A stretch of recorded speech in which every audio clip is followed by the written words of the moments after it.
Olá, no Papo com o Editor desta semana, o broadcast político entrevista Fernando Haddad. Fernando Haddad, que é ex-prefeito de São Paulo e é pré-candidato do PT ao governo do estado. Comigo o repórter Matheus de Souza, a quem agradeço pela companhia, e agradeço também a presença do prefeito, do ex-ministro Fernando Haddad. Haddad, muito bem-vindo e muito obrigado por aceitar o nosso convite. Prazer estar com você, Gustavo. Matheus, é um prazer também. Espero que o nosso papo seja proveitoso. Legal. O senhor e o governador, o ex-governador Márcio França, foram aí os articuladores por encontro entre o ex-presidente Lula e o ex-governador Geraldo Alckmin, na tentativa de formar uma chapa entre os dois na eleição presidencial. De onde que surgiu essa ideia e como caminha essa ideia de reunir aí os antigos rivais? Olha, na verdade, essa aproximação aconteceu já no primeiro semestre do ano passado, quando o presidente Lula passou a frequentar algumas personalidades que estavam na oposição ao seu governo e que não apoiaram a minha candidatura em 2018. Nós achávamos, na ocasião, que se os democratas tivessem se unido em 2018, o Bolsonaro teria sido derrotado. Então, nós começamos pelo segundo turno, por assim dizer. Começamos as conversas pelo segundo turno. E acabou surgindo uma aproximação. O Lula conversou com o Fernando Henrique, com o Tasso Gereissati, e conversou com o Alckmin também, que era pré-candidato ao governo do Estado, bem posicionado, e que não tinha candidato a presidente. Estava rompido com o Dória, em função das atitudes do Dória dentro do PSDB, não participou da eleição do Bolsonaro, não se mostrava um entusiasta, muito pelo contrário, do governo Bolsonaro, então estava se afastando dessa linha mais dura da direita brasileira. E também não se identificava com a candidatura do Moro. Então acabou surgindo uma oportunidade de aproximá-los. Foi depois disso que surgiu a ideia de algumas pessoas de que ele pudesse vir a fazer uma dupla com o Lula no plano federal. Mas a primeira aproximação não tinha esse intuito. A primeira aproximação era mais uma aproximação de segundo turno do que de primeiro. Perfeito. E, senhor Haddad, houve uma resistência de alguma das partes para iniciar esses diálogos? Muito pelo contrário. As primeiras conversas, que eu repito, não tinham a intenção de compor chapa no primeiro turno, o objetivo era outro, era pavimentar uma grande aliança de segundo turno para derrotar o bolsonarismo. Não houve resistência nenhuma, porque todo mundo tem consciência dos riscos que o Brasil está correndo com o governo Bolsonaro e ninguém imagina que o país sobreviverá a um eventual segundo mandato, dado o desmonte, o desmantelamento das políticas públicas em áreas nevrálgicas para o futuro do Brasil, como educação, cultura, meio ambiente, ciência e tecnologia, dentre outras. Fora o isolamento que o Brasil experimenta hoje no cenário internacional. É um isolamento inédito do Brasil em todas as arenas importantes da diplomacia internacional. A gente teve, dentro do PT, algumas críticas, de algumas lideranças, o próprio Rui Falcão, quem criticou. A gente queria saber como é que foi resolvido esse problema dentro do PT e qual que é a importância de ter o Geraldo Alckmin na chapa de Lula como vice na chapa de Lula. Olha, na verdade, eu imagino que a carga simbólica dessa aproximação é mais importante do que qualquer outra. Porque, na verdade, nós temos um extremista no poder, uma pessoa que não tem nenhum compromisso com regras de convivência democrática, uma pessoa que está desmantelando o Estado brasileiro. E me parece que esse gesto de aproximação lembra muito o que aconteceu no final dos anos 90, quando o PT e setores da social-democracia se reuniram para derrotar a extrema-direita no estado de São Paulo e depois na cidade de São Paulo. Haddad, as negociações entre a federação entre o PT e o PSB seguem travadas por questões regionais, como a de São Paulo, onde nenhuma das siglas quer abrir mão dos seus candidatos próprios para o governo de São Paulo. o senhor e Márcio França, no caso. Esse pode ser um ponto que pode impedir as siglas de realizar a federação, de consagrar essa federação? Olha, não tem nada a ver com isso, o travamento. O travamento tem a ver com 2024, muito mais do que com 2022. 2022 não é empecilho à federação, porque a própria federação estabelece critérios para casos onde há mais de uma candidatura. Mas, no caso dos governos municipais, essa engenharia é muito mais sofisticada e exige um desprendimento e até uma tomada de risco muito maior. Então, na verdade, do meu ponto de vista, o maior problema é 2024, não é 2022. 2024 seria por questão de prefeitos, é isso? De fazer esse eu mesmo acho, de federação para os prefeitos dos municípios, é isso? eu acredito que sim. É muito mais fácil você fazer arranjos regionais para governos estaduais do que fazer para governos municipais. Você tem 5.570 municípios e só 27 unidades da federação. A disputa em torno de unidades da federação é 1 ou 2 estados onde há polêmica. E, mesmo assim, nós teríamos várias formas de superar. Mas, no caso de município, a situação é muito mais dramática, né? E aí eu acho que partidos médios têm mais dificuldade de aderir a uma federação do que partidos menores. Partidos com menos de 15 deputados é mais fácil federar do que partidos com mais de 25, né? Para citar aqui o número mágico, né? Então, eu acho que nós teremos aí talvez etapas de federalização que não vão acontecer no mesmo ano, entendeu? Eu acho que nós podemos fazer um primeiro experimento de federação progressista em 2022 e essa federação pode ser ampliada ao longo dos anos.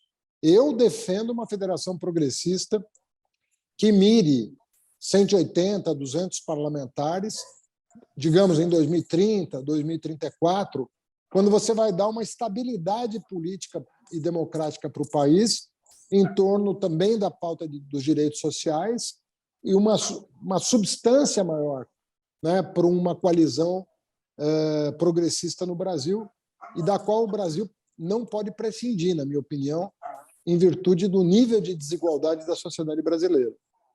Prefeito, a gente tem aqui no estado de São Paulo, o ex-governador Márcio França já declarou que abriria a mão da candidatura caso as pesquisas mostrassem ainda a candidatura para apoiar o senhor, né, para formar essa coligação em São Paulo com o senhor na cabeça de chapa, caso as pesquisas mostrassem uma vantagem para o PT, para o Fernando Haddad. Você teria esse mesmo... O senhor está na frente nas pesquisas, né? Nas últimas pesquisas que saíram, apontaram o senhor na frente. O senhor teria essa mesma posição de abrir mão na candidatura? E como é que isso está se desenhando? Vai acabar esse drama aí em São Paulo e vão definir aí já o PT na cabeça de chapa? Primeiro que não tem drama nenhum, porque as relações com o PSB são as melhores possíveis, sobretudo depois do último período que foi muito dramático entre as legendas. Desde 2004, PT e PSB não se sentam à mesa. Essa que é a verdade. Houve todo o episódio envolvendo a candidatura do Eduardo Campos, depois o apoio da Marina, que representava a legenda, ao Aécio no segundo turno, o episódio do impeachment, o apoio ao Dória, o Márcio França apoiando o Dória em 2016 para prefeito de São Paulo, o fato de nós não termos conseguido dar apoio ao Márcio França em 2018 no segundo turno e também não temos obtido apoio na eleição presidencial. Então, se nós pegarmos o passado recente, foi um período muito turbulento das relações PT-PSB. Essa página está superada. Nós conseguimos superar esses traumas, verdadeiros traumas da nossa relação. Estamos à mesa negociando. O respeito que eu tenho pelos dirigentes do PSB é histórico. Eu, desde o Ministério da Educação, tenho a melhor relação com Beto Albuquerque, com Renato Casagrande, com Hollenberg, com o próprio Márcio. Nós tínhamos amigos comuns aqui no PSB de São Paulo. Chalita foi do PSB. Também com o Paulo Câmara. Creio que o presidente Lula e a carta que eu li em 2018 foram decisivos, fatores decisivos para a sua eleição no primeiro turno em Pernambuco. Então, as relações melhoraram muito. Se isso vai desembocar em 2 candidaturas em São Paulo, ou em uma, o tempo vai dizer, e são várias questões. Primeiro, quem reúne uma maior quantidade de partidos aliados, quem está liderando as pesquisas, quem tem mais militância, tem vários fatores que deveriam ser levados em consideração. Para o PT, pesquisa exclusivamente é uma coisa que não faz parte da nossa tradição. A nossa tradição é de prévias, é de conversa com a militância, é de coalizão de forças políticas. Ontem, por exemplo, eu recebi o apoio do PCdoB. Devo receber apoio de outros partidos políticos que veem na pré-candidatura do PT a capacidade de aglutinar as forças políticas, quem sabe uma ampla coalizão progressista para finalmente colocar São Paulo no trilho da modernidade. São Paulo está muito defasado em termos de agenda moderna, contemporânea. Então, eu acho que ainda temos tempo para isso. Nós temos ainda condição de evoluir e não devemos também impor soluções aos nossos parceiros. Eu disse e repito, nós jamais vamos pedir para o Márcio França retirar a candidatura dele sob qualquer argumento. Nós entendemos que ele tem legitimidade de pleitear, ele está aí com cerca de 18% de intenção de voto, eu estou com 28% de intenção de voto, os Bolos têm 11% de intenção de voto, então tudo isso tem que ser levado em consideração. São candidaturas legítimas e nós devemos respeitar. É possível a reunião? É possível. Temos tempo? Ainda temos bastante tempo. E a construção tem que ser paciente, porque tudo que envolve respeito envolve um pouco de paciência, mas de parte a parte. Tá? Então, eu tenho o maior apreço tanto pelo Boulos quanto pelo Márcio França, e eu entendo que nós podemos continuar a mesa de negociação tentando construir a unidade. Se não houver unidade no primeiro turno, haverá unidade no segundo. Posso te assegurar que haverá unidade no segundo turno. Perfeito. Haddad, uma pergunta. Se você tivesse que colocar uma porcentagem, quanto por cento dessa federação entre o PT e o PSDB está avançada, qual o número você colocaria? Olha, eu não estou à mesa da negociação da federação, mas eu penso que o PSB, ele está... Eu entendo a situação do PSB. O PSB está entre duas... Está num dilema. A federação implica perder um pouco de autonomia para todos os federados. Todo federado perde um pouco de autonomia. A Federação Americana, quando as ex-colônias libertas resolveram se federar, abriram mão de uma parte da sua soberania. Então, toda federação implica alguma perda de autonomia. O que se ganha? Bancada. Todo mundo ganha bancada. Então, o PSB hoje está nesse dilema. Eu prefiro bancada ou prefiro autonomia? Os dirigentes preferem mais autonomia. Obviamente que a bancada quer expandir. A bancada federal do PSB, 60%, 70% dos deputados federais querem a federação porque querem ampliar as cadeiras do PSB no Congresso Nacional. E a federação é um mecanismo para isso. Então, não é uma solução simples. Para o PT está confortável com a federação, porque o PT sabe que vai crescer, talvez cresça menos do que sozinho, mas vai crescer junto. E crescer junto nesse momento é melhor do que crescer mais sozinho, pela situação política, sobretudo, que o mundo está vivendo, com o crescimento da extrema-direita no mundo inteiro. A extrema-direita continua crescendo no mundo. E isso deveria fazer com que os democratas brasileiros percebessem o risco que a geopolítica mundial atual está trazendo para o progresso da humanidade. Então, nós precisamos ter cautela em relação ao que está acontecendo. Você já imaginou quando que nós pensaríamos que 15% dos brasileiros se declarariam de extrema-direita? E hoje é a realidade. 15% dos brasileiros se declaram de extrema-direita. O prefeito, voltando um pouco para a questão estadual, você citou Boulos aí, né, que tem a sua pré-candidatura anunciada, e também essa questão de ter nomes de centro e centro-direita. Como é que está o desenho, como é que você imagina o desenho da chapa, com o PT na cabeça, é óbvio, né, em São Paulo, com vice e para um acordo já no primeiro turno? Esse vice seria de centro e centro-direita, como o presidente Lula está trazendo o Alckmin, ou esse vice já teria um Boulos, por exemplo, que já é mais de esquerda, que pode ser um candidato a vice, ou o Boulos entraria só no segundo turno, enfim. Como é que é o desenho que você imagina, Haddad, para essa campanha em São Paulo? Olha, o desenho da chapa majoritária é um desenho que vai ser feito depois da coalizão feita. É impossível prever, nesse momento, qual é o desenho final. Vamos supor que, por obra aí do destino, aconteça um milagre de nós estarmos todos juntos no primeiro turno, do Boulos à dissidência do PSDB, ao PSDB que rompeu com o Dória e que nunca foi bolsonarista. Imagina uma coalizão desse tamanho. Você pode fazer uma chapa super representativa da modernidade e trazer novidades para o Estado de São Paulo, fazer o Estado de São Paulo ser um Estado vigoroso em termos de políticas públicas, desenvolvimento socioeconômico, ambiental. Nós podemos trazer políticas muito contemporâneas para São Paulo, numa ampla coalizão moderna, contemporânea. Então, obviamente, que sonhar, todo mundo tem.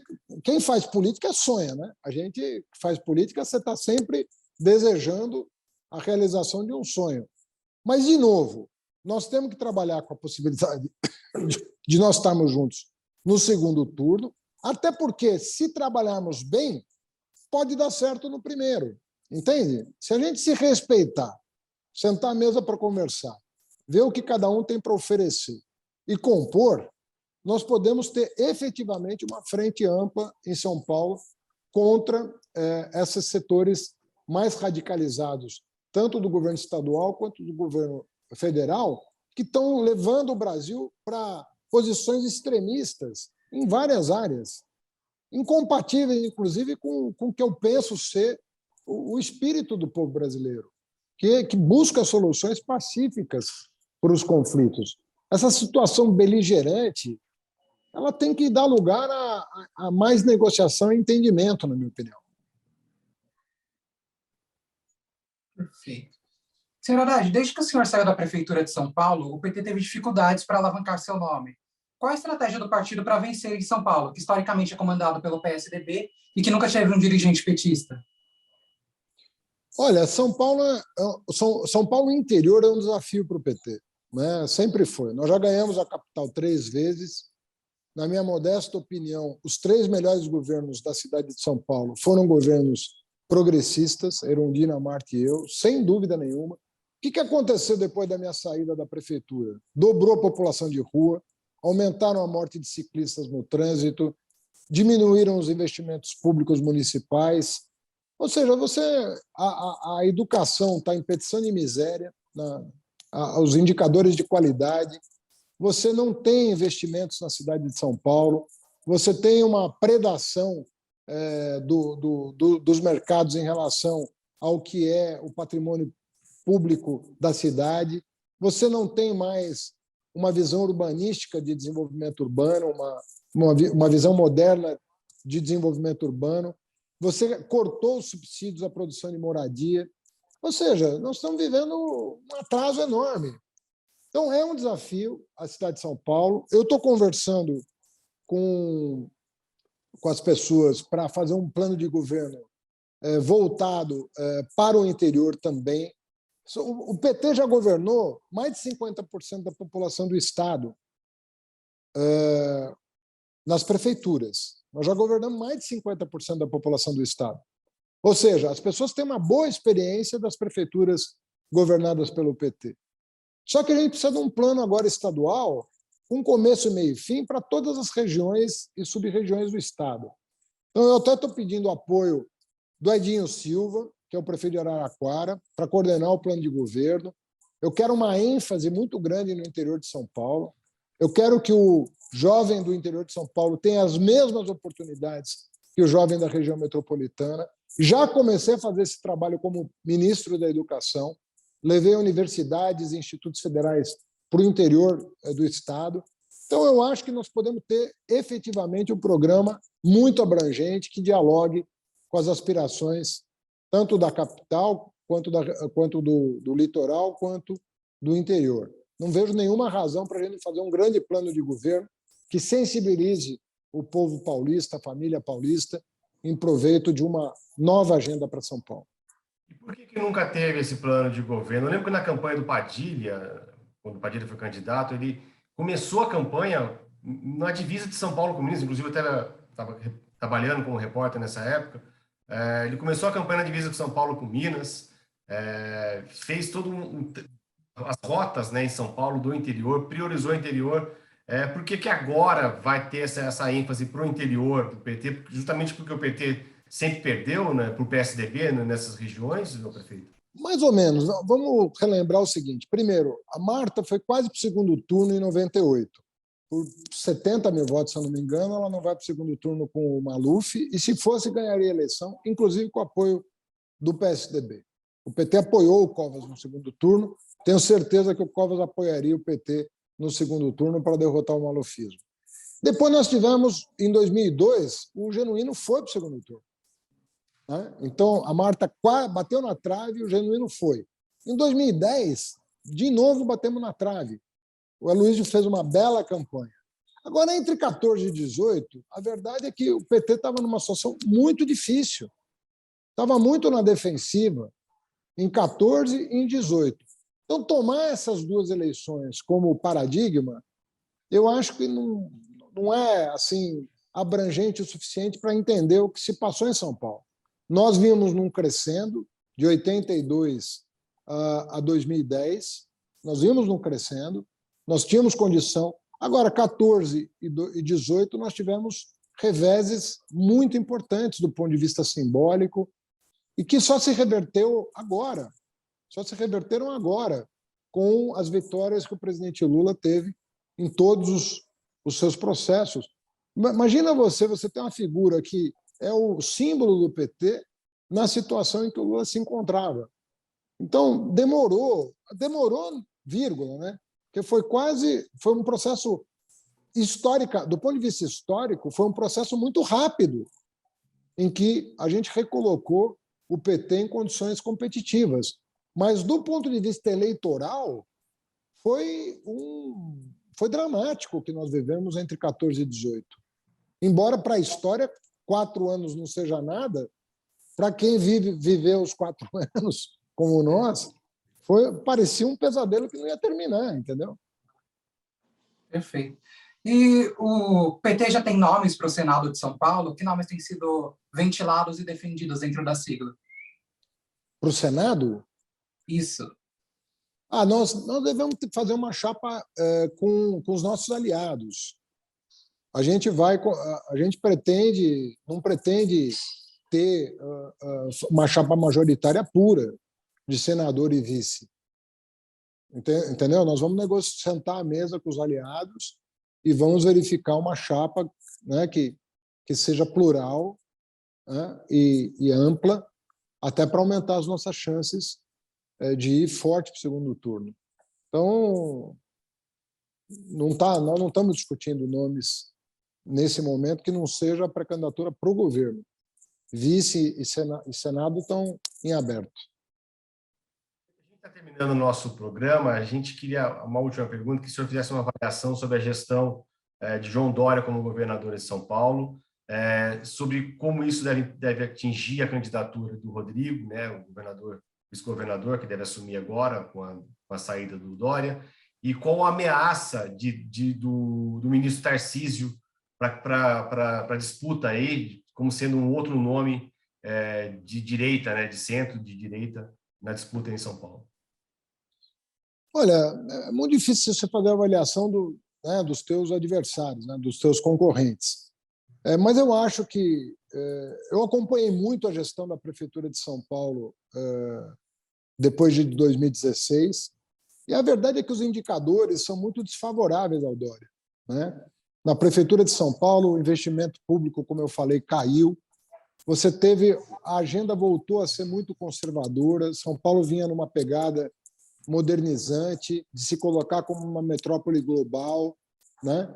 E essa agenda sumiu do mapa. São Paulo foi premiado 13 vezes na minha gestão, com prêmios internacionais. Você não ouve mais falar de São Paulo na imprensa internacional, aliás, nem na nacional. Não tem cobertura da Prefeitura de São Paulo.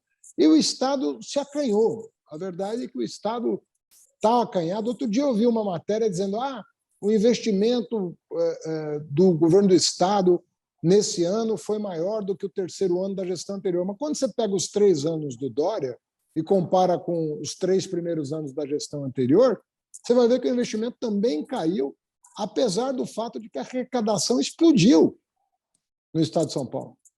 Sobretudo porque ele aumentou impostos.